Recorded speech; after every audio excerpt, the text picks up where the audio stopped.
The Trump Tower stood tall and imposing against the night sky, its glass windows reflecting the city lights. Yet, high above the bustling streets of New York, in one of the most private offices of the building, a secret far older and darker than the city itself was about to be unearthed. Barron Trump, now 17, had grown used to the silence that followed him. Unlike his siblings who thrived under the spotlight, Barron preferred the shadows. Tonight, he was alone, wandering through a part of the tower he had never seen before. It was an old, dusty room, tucked away behind a hidden panel that he had discovered by accident. As he entered, the air felt colder, and a strange sense of déjà vu washed over him.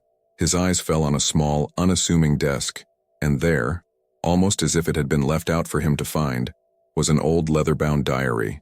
Barron's curiosity got the best of him, and he opened it. The pages were filled with cramped handwriting, notes scribbled hastily in the margins, and dark, cryptic symbols. He flipped through the first few pages, reading aloud the name signed at the bottom, Fred Trump, his grandfather. But this was not a business diary.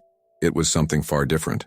As Barron read, he realized it was a record of a pact, a deal made with an entity referred to only as the Bearer of Shadows. Fred had detailed the terms. Immense wealth, success, and influence for the Trump family, passed down from generation to generation. In exchange, the family was bound by a dark promise that required renewal through a ritual, performed by an heir chosen by the entity itself. Barron felt a chill run down his spine. He had grown up hearing stories of his grandfather's shrewd business tactics, but this was something else entirely. He continued reading, the words growing darker and more disturbing as they described the cost of breaking the pact. Fred Trump had warned of dire consequences for any heir who refused the ritual, a curse that would strip the family of everything, leaving them in ruin. The final entry made Barron's blood run cold. The time is near. The bearer has chosen. The next heir must be prepared. It is the only way the legacy continues. He closed the diary, his hands shaking slightly. The room felt colder now, and the shadows seemed to stretch longer as if they were reaching out to him. He turned to leave but stopped when he heard it, a faint whisper like a breath of wind yet unmistakably clear. Barron. The voice was low, almost melodic, and it sent a shiver down his spine. He spun around, but there was no one there, only the old, dusty mirror in the corner reflecting his pale face. The whisper came again, this time louder, and he realized it was coming from the mirror itself. Barron, the voice repeated, almost beckoning him closer. He stepped back, his heart pounding. This wasn't just a coincidence. The diary, the whispers, it was all connected. He understood now that this was the legacy his father had never spoken of, the shadow behind the success of the Trump empire, and he was the chosen heir. As he left the room, clutching the diary to his chest, he knew he couldn't ignore this. The whispers continued to echo in his mind, promising power, but warning of the cost. He needed answers, and there was only one person who could give them to him, his father. Barron's mind raced as he made his way through the familiar yet suddenly ominous corridors of Trump Tower. He clutched the old diary tightly, feeling its weight as though it were a stone tied around his neck. Every creak of the floor, every shadow cast by the dim lighting seemed alive with whispers. He couldn't get the voice out of his head, that unsettling melodic call of his name. He burst into his father's office without knocking. Donald Trump, now retired from the presidency but still every bit the imposing figure, looked up from his desk, his expression shifting from surprise to something more guarded. He knew when something serious was about to unfold. "Barron," Trump said, leaning back in his chair. "What's the matter?" Without a word, Barron dropped the diary onto the desk. The room felt colder, as if the very mention of the book had drawn a chill from the air. Trump glanced at it, then back at his son, his face betraying a flash of something unexpected. Fear. "Where did you find this?" Trump's voice was quieter now, lacking its usual bravado. "In a room I wasn't supposed to find," Barron replied, his tone sharp. "Is it true? All of it?"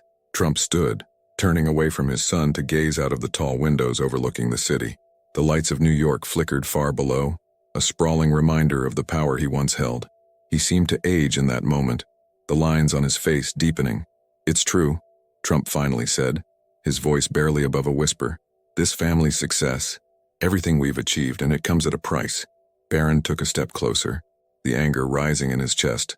"You made a deal with some entity, for power, and I'm the one who has to pay for it now?" Trump turned back to face him, and for the first time, Barron saw a raw vulnerability in his father's eyes. "It wasn't just for me," Trump said, his voice tinged with a rare sincerity. "It was for all of us. For you, your siblings, your future. It's how I became president. It's why our family has never fallen. But this isn't just about power, Barron. It's about destiny." "Destiny?" Barron spat the word. "Or a curse?" Trump slammed his hand down on the desk, making the diary jump. "It's both," he snapped. "And it's your turn now. You think I wanted this? Do you think I chose this lightly? I was given a choice, just like you are now." "A choice?" Barron said, laughing bitterly. "What choice do I have? Either continue this ritual or watch our family lose everything?" Trump's silence was answer enough. He sat back down, running a hand through his thinning hair. "You're not a child anymore, Barron. You're nearly a man, and men in this family have to make sacrifices. The bearer of shadows has chosen you as the next heir. You were marked for this before you were even born." Barron felt the room spin slightly, his vision blurring as the weight of his father's words settled on him. He had always known there was something different about his family, an air of inevitability that hung over them, but this was beyond anything he had imagined. Trump reached into his desk drawer and pulled out a small black velvet box. He opened it to reveal an old, tarnished ring. It was simple, almost unremarkable, except for the dark, swirling stone set into the center, which seemed to pulse with an inner light. "This belonged to your grandfather," Trump said, his voice softer now. "He wore it when he made the pact, and I wore it when I became president. It's a symbol of the bond between us and the entity. It's your time to wear it." Barron hesitated, staring at the ring. The stone seemed to call to him, much like the voice in the mirror had. It was as if he could hear faint whispers emanating from it, promising power, legacy, and something else he couldn't quite place. Fear. "What happens if I say no?" Barron asked quietly. Trump's expression hardened. "You've seen the diary. You know what happens. The entity will take everything from us. We'll be left with nothing but ruin. You'll lose your future, your chance to lead, your chance to make history." "My chance to be president," Barron murmured, finally understanding the full extent of what was being offered to him. Trump nodded. "Yes, you will be more powerful than I ever was. The entity will ensure it, but you must complete the ritual. There's a place in the White House where it's done, a room that no one knows about except for us." Barron's mind swirled with 1,000 thoughts, but one stood out, the future he had glimpsed in his dreams. He had seen himself standing on the steps of the Capitol, his hand raised as he took the oath of office. The crowd cheered, but there was something wrong, a shadow lurking just behind him. He took the ring from the box, feeling its cold weight in his hand.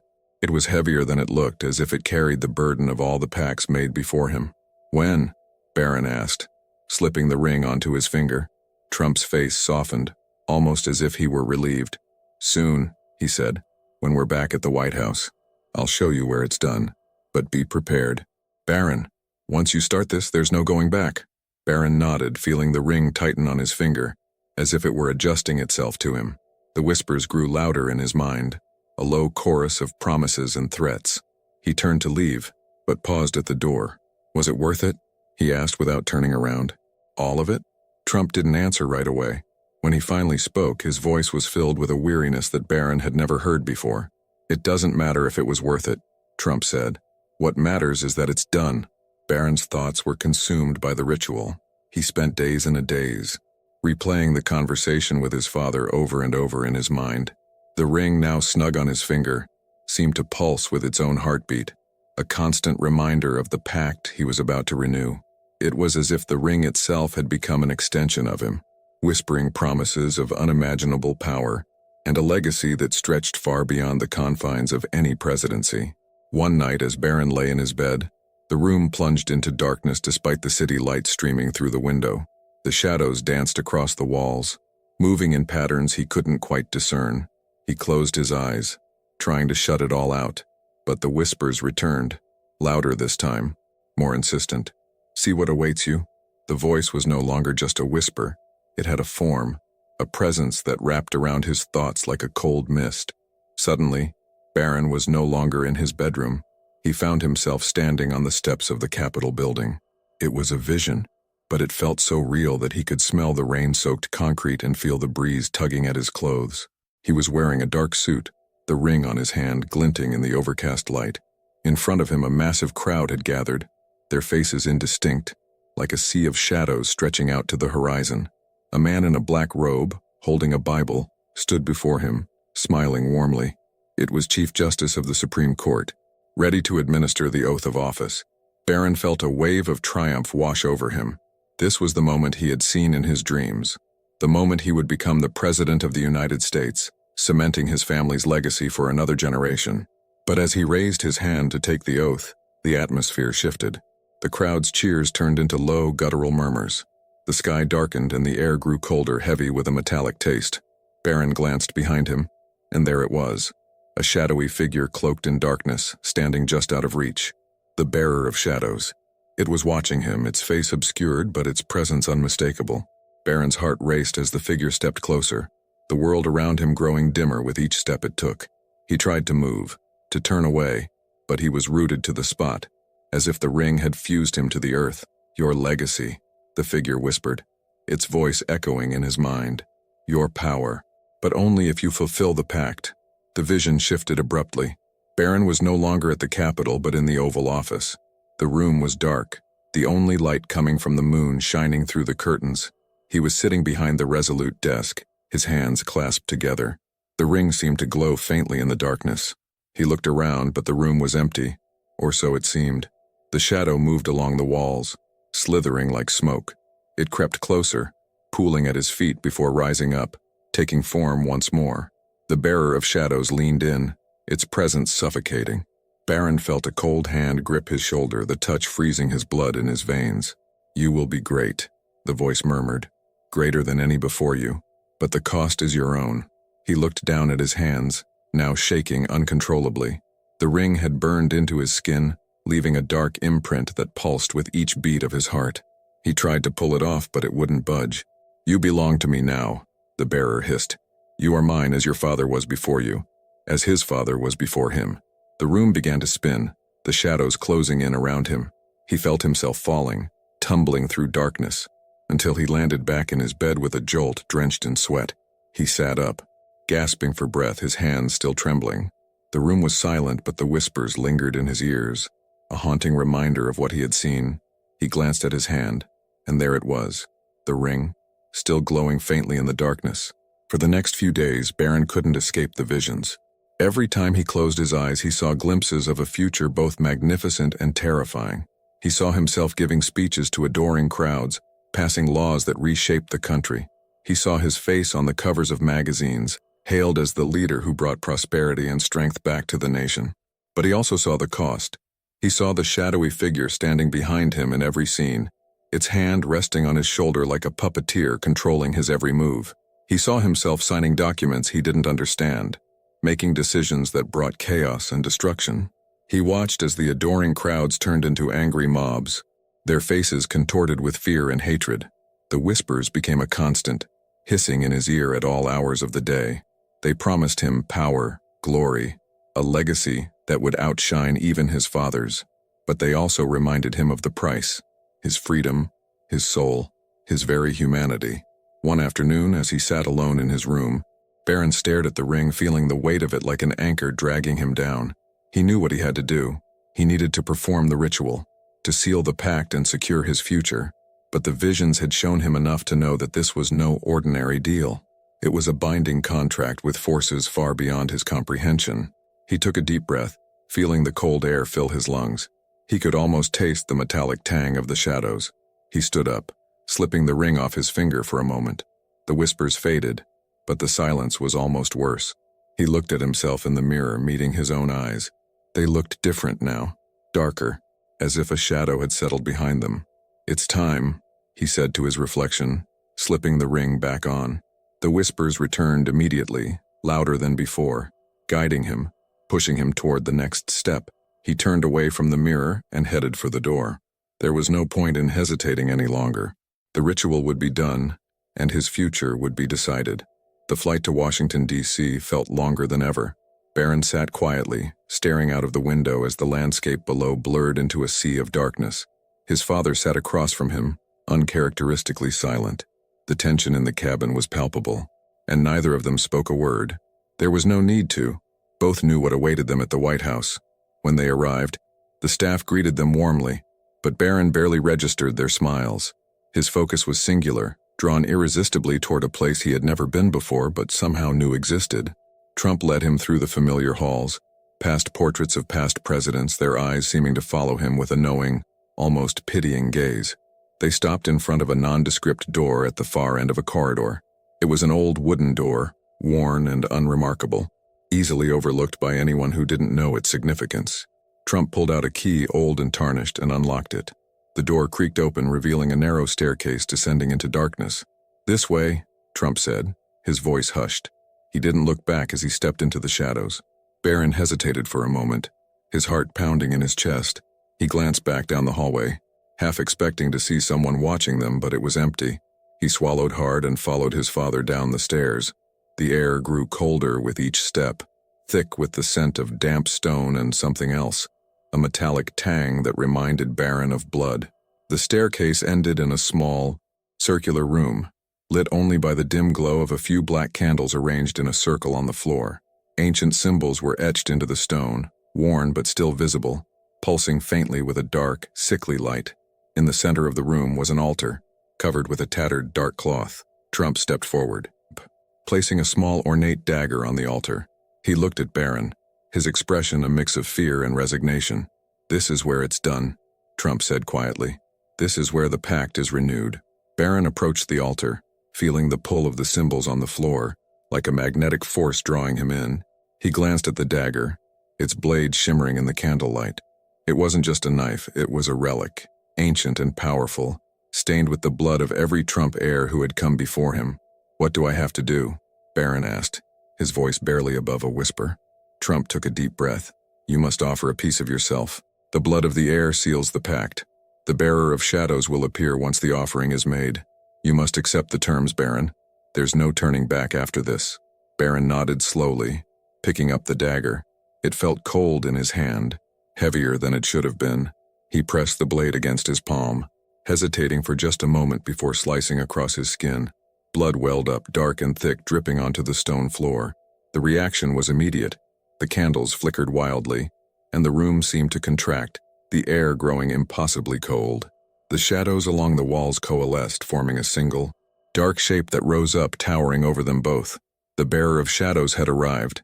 It was a figure cloaked in darkness, its face obscured by a hood. The only visible feature was a pair of glowing eyes, cold and empty, like two pits of pure void. It stepped forward, the sound of its movement like the rustling of dead leaves in the wind. "Barron Trump," the entity's voice echoed, low and resonant, vibrating through the stone walls. "You have come to renew the pact." Barron felt a chill seep into his bones, but he didn't look away. He met the entity's gaze, feeling as though it were staring directly into his soul. "Yes," Barron said, his voice steady despite the fear gripping his heart. "I am here to accept the terms." The bearer of shadows extended a skeletal hand, gesturing toward the ring on Barron's finger. "You understand the cost? You will gain power beyond measure, a legacy that will make you the most feared and respected leader in the world. But you will belong to me. Your soul will be bound to the pact as your father's was and his father's before him." Barron glanced at Trump, who stood silently, his head bowed. There was no defiance left in him, only a hollow acceptance of the fate he had passed down to his son. "I understand," Barron said, turning back to the entity. "And I accept." The shadows surged forward, wrapping around Barron's body, seeping into his skin like cold tendrils of smoke. He gasped, feeling a surge of power unlike anything he had ever imagined. It coursed through his veins, burning and freezing all at once, filling him with a sense of invincibility. The bearer of shadows leaned in close, its empty eyes inches from Barron's face. "You will be great," it whispered. "But remember, your power is mine. You are my heir now." The shadows receded, dissolving back into the walls, leaving the room eerily silent. Barron stumbled back, catching himself on the altar. He looked down at his hand. The cut had healed, but the scar remained, a dark line etched into his skin. Trump stepped forward, placing a hand on Barron's shoulder.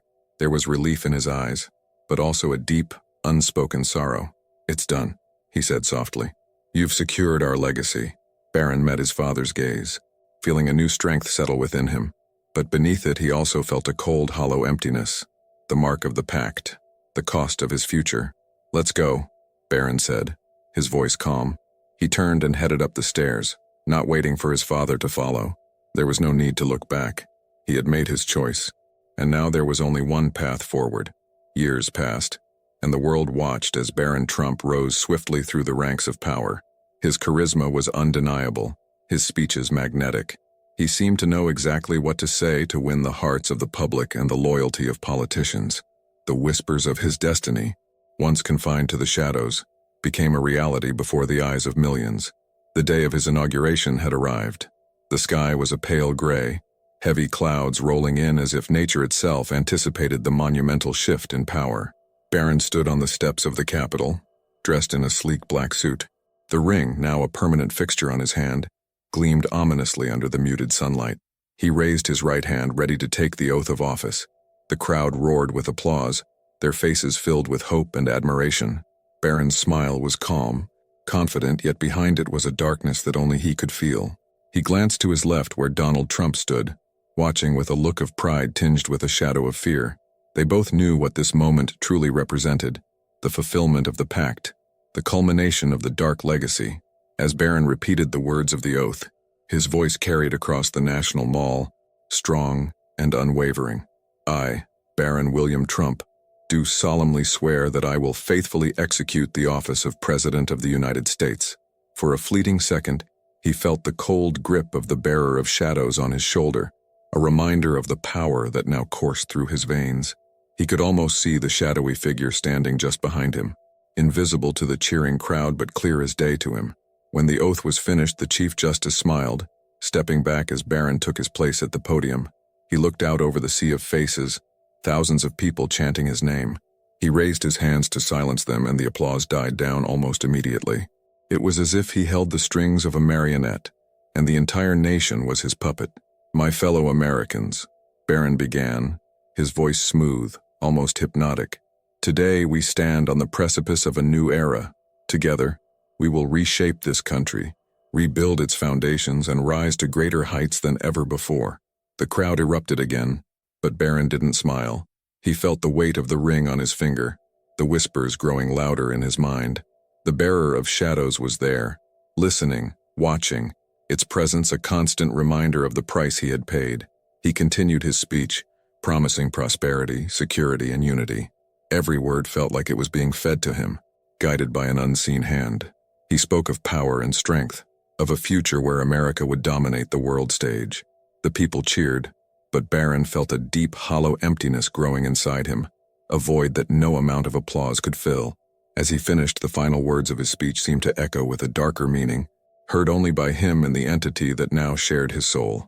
And together, we will forge a legacy that will be remembered for centuries. He stepped back from the podium, the cheers of the crowd washing over him like a wave.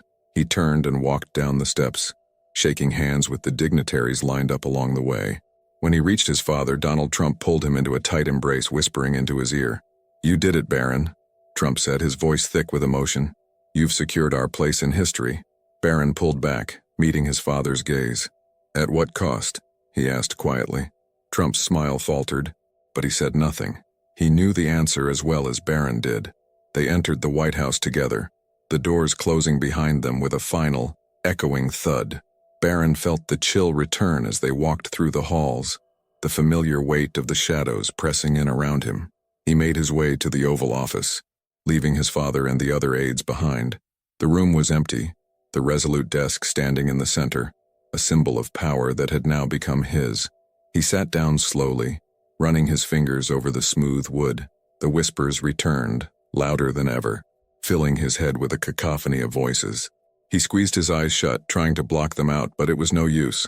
The bearer of shadows was there with him, its presence overwhelming.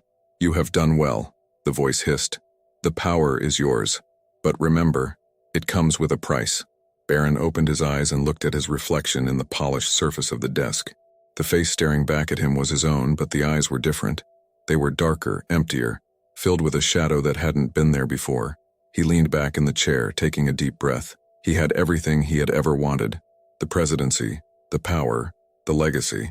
But he also knew that he had lost something vital, something he could never get back. He glanced at the mirror on the wall across the room. For a split second, he saw the shadowy figure standing behind him, a faint, knowing smile on its faceless head. He didn't flinch. He simply nodded, acknowledging the silent agreement they had made. "I understand," Barron said softly. "I am yours now." The shadow faded away, leaving him alone in the room. He sat there for a long moment, staring out the window at the storm clouds gathering on the horizon. The sky darkened, and the first drops of rain began to fall, tapping against the glass like the sound of distant footsteps. Barron leaned forward, folding his hands on the desk, the ring glinting in the dim light. He smiled, but it was not a smile of triumph.